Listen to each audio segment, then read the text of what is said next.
Let's talk about friendships for a minute. Here's how you know if someone's your friend. A, you can tell them bad news, and they'll listen. They won't tell you why, you're stupid and why that bad thing happened to you and how something worse happened to them once and, derail the whole conversation.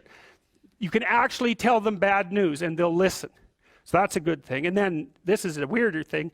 You can tell them good news and they'll help you celebrate.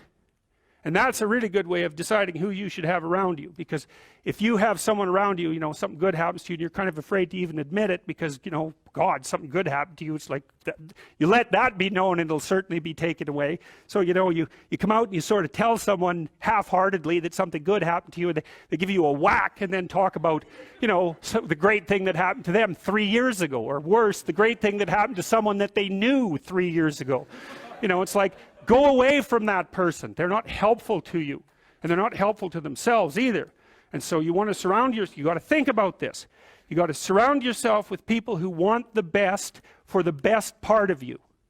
You can hang around with weasels and losers that are trying to pull you down to justify the fact that they're spiraling downhill as well. And the upside of that is you don't have to have any responsibility and you can all whine about how wretched life is, so that's pretty attractive. But I would say it's also a bad medium to long-term plan. And so it's acceptable and desirable to try to surround yourself with people who are facilitating your development. And you might say, well, I've got people around, I know them well, they're not doing that well and they don't fit into that category. It's like, what's your point? What are you going to do with them exactly? If they'll listen and cooperate with you and move towards a better future, great. If they don't pay any attention and they keep doing the same damn things over and over and they're not going anywhere and it's painful, then maybe the proper thing to do is say, you just have your misery. I'll go off and have my life. And maybe you'll wake up at some point in the future and think that's a better way of being.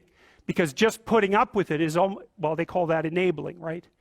You put up with that sort of behavior, you're providing tacit consent for it and even tacit approval. It's like, it's a bad idea.